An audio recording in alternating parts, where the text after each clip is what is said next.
Welcome back to the 6th SEAL campaign for the Freespace Port here on Paladin Gaming. We are going into the scientific logs of Drs. Hargrove and Atemnu.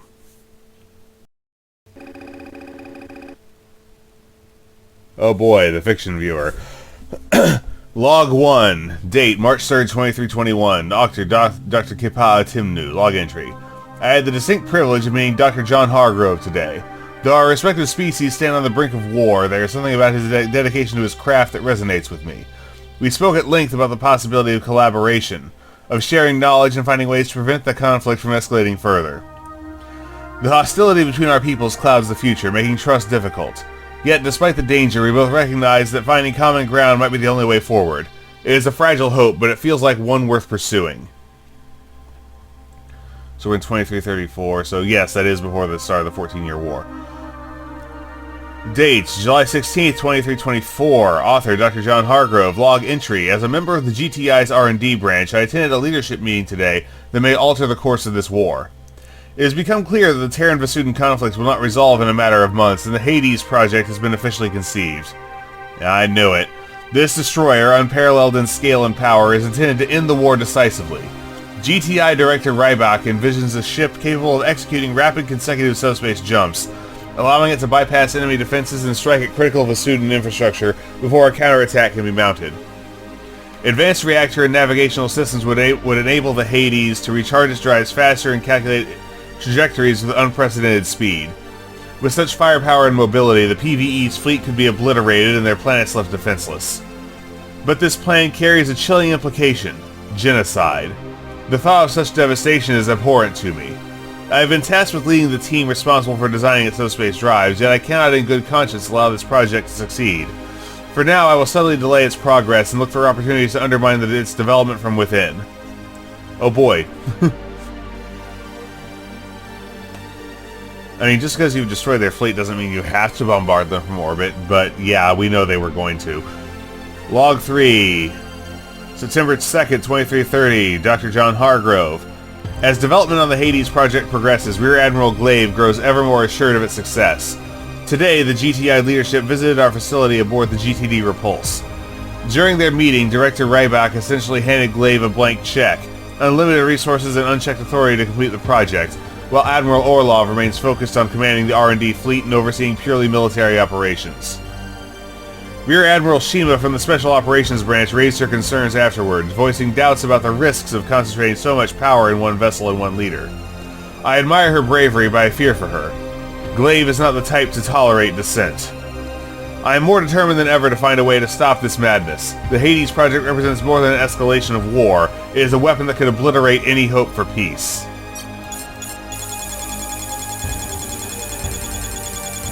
Wow, this is a lot. You know what? I'm gonna do this as a standalone video, as a standalone bonus video, and we'll get the mission. Log 4. Date, March 28th, 2333. By Dr. Atemnu. The reports from Vasuda Prime are staggering. I believe we've just discovered remnants of an ancient civilization we've named the Elders. Beneath the central Vasuda temple, a team of archaeologists discovered an Elder temple containing artifacts, devices, blueprints, and scrolls, written in a dialect predating even the oldest Vasudan texts. Among these discoveries were a star map showing the extent of the Elder Empire and accounts detailing their rise and catastrophic fall. Most shocking, however, are references to a species they called the Destroyers. The Elders faced these adversaries and, at the brink of annihilation, took desperate measures to seal them away using advanced subspace technology. These findings have implications that I dare not share publicly. If revealed, the PvE might exploit this knowledge to conquer new systems, destabilizing the fragile balance between Vasudans and Terrans. Worse, fundamentalist factions within our society might seize upon these discoveries, leading to chaos and division. Neither we nor the Terrans are prepared for what this knowledge represents. I have instructed my team to keep these revelations classified. The truth must remain hidden, at least for now.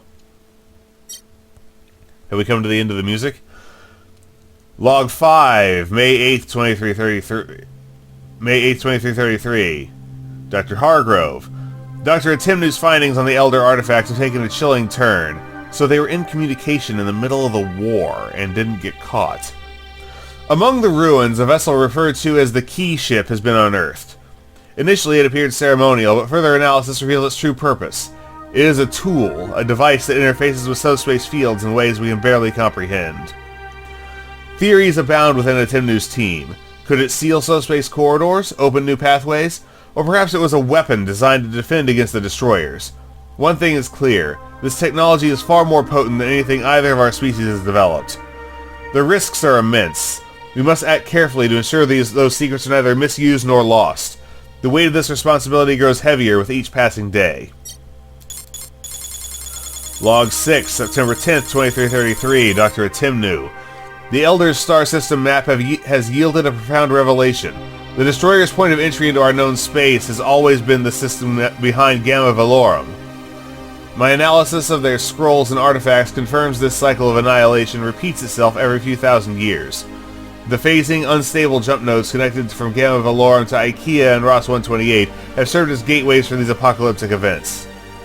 What concerns me most is the regularity of this cycle. The Destroyers annihilate advanced civilizations once they become capable of traveling through subspace. Are we approaching the point where we too might inadvertently trigger their return? This information must be closely guarded. If it reaches the wrong hands, Terrans or Vasudans could exploit it, sparking eternal strife or misguided ambitions. Worse still, reckless tampering with these nodes could awaken the threat prematurely. November 12th, 2333. We're accelerating here. Well, this is also just last year. Dr. Hargrove. 3 months ago, we discovered a jump node leading to the IKEA system. At first glance, the system appeared barren and without strategic or economic value. However, deep subspace scans revealed something extraordinary. A network of unstable and phasing jump nodes scattered throughout the system. Did Dr. Atemnu not tell him about this? Last week, R&D teams uncovered debris near one of these phasing nodes. Preliminary analysis suggests these fragments are ancient ships or structures, predating both Terran and Vasudan civilizations by thousands of years. Glaive wasted no time assigning us to reverse engineer the technology, particularly its applications for Project Hades. Early findings indicate that this technology could enable us to construct subspace drives capable of traversing subspace corridors previously deemed too unstable for safe passage with our current technology, potentially revolutionizing our strategic mobility. February 15th, 2334, so we're in the same year now. Log 8, Dr. Atemnu. The Elder's mastery over subspace was unparalleled. Their civilization thrived by harnessing subspace to stabilize and control jump nodes, enabling them to expand their empire rapidly. They achieved this by constructing subspace portals capable of enhancing unstable jump nodes or sealing them completely. But their curiosity and lust for power led them to a fateful mistake. They ventured into the Destroyer's home system. The Destroyers, previously dormant, were awakened and launched their annihilation cycle prematurely. The Elders attempted to contain the threat by sealing the portals to Ross 128 and IKEA, but they were overwhelmed before they could finish. The result was catastrophic. While the portals remain unstable, they are still passable with the right technology. This knowledge is both a warning and a burden. The GTCa and PvE are too consumed by their war to comprehend the magnitude of this threat. A revelation of this nature could destabilize both societies. We must act in secret to seal these portals, or risk repeating the Elder's fate. I will reach out to Hargrove. Together we will devise a plan to save our people, even if it costs us everything. Log 9, July 20th, 2334. We have to be towards the end of 2334, because the Lucifer catastrophe was January 2335, or began in January. Dr. Hargrove. Hargrove has chosen to... No, it's Dr. Atemnu. Hargrove has chosen to leak critical intelligence about GTI research sites in Ribos to the Vasudan military. While this information will allow the PvE to temporarily cripple the GTI's R&D branch, it is only part of our plan. Hargrove admitted that if he tried to warn anyone within the GTA or GTI about our revelations, Glaive, already too powerful within the GTI ranks, would use his connections to silence him and exploit our findings for the R&D's agenda. On the other hand, I know that religious fundamentalists within the PvE would likely incite a civil war if I were to reveal the discovery of the Elders and the Destroyers. In such a scenario, we would be unable to act, consumed by internal conflict. Furthermore, Terran Intelligence would inevitably uncover the cause of the Vasudan division, using it to end the VT war on their own unfair terms. I've secured a position aboard the PVD Mut, officially tasked with studying Terran subspace advancements. In reality, this is a cover for our true mission. Once both sides are weakened from the war effort in Ribos, Hargrove and I will gather our most loyal men and take a small fleet to Ikea. From there, we will navigate to Gamma Valorum, where we will attempt to seal the subspace portals completely. This is a gamble that could cost us our lives and reputations. We will be branded traitors by both our people. Yet if this is the price to ensure the survival of our civilizations, I will pay it willingly. Log 10, Dr. Hargrove, August 20th, 2334. Glaive has solidified his grip on the GTI's R&D branch by orchestrating the removal of Rear Admiral Shima, one of the last voices of reason within the command structure. Shima's outspoken concerns about the R&D's increasingly unethical practices and disregard for oversight made her a target. Today, the GTA Command announced her promotion to the rank of Admiral and her reassignment from the Aurora to the GTD Bastion. Oh boy. Officially, they've lauded her for her contributions to the Special Operations branch, claiming her expertise is needed to strengthen the main GTA forces, but I know better. This is no promotion, it's exile. The Bastion is a frontline vessel, far removed from the shadowy dealings of Special Operations and R&D. With her influence diminished, Glaive now faces even fewer obstacles. This development is a stark reminder of how little time we have left. Glaive's unchecked ambitions are driving the GTI deeper into dangerous territory. Director Rybach seems content, even supportive, to have the Rear Admiral wield such authoritative power. If Glaive's willing to remove someone as respected as Shima, what will he do to those who stand directly in his way? Excuse me. I can only hope that Shima's integrity will inspire those serving under her on the Bastion. For now, Atemnu and I must redouble our efforts.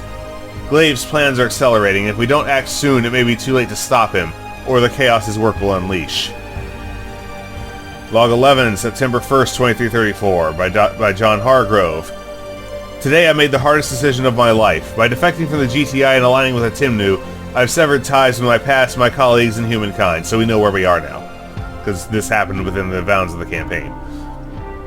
We've gathered enough intelligence to confirm that the GTI's R&D branch is on the verge of achieving subspace technologies that could traverse unstable jump nodes.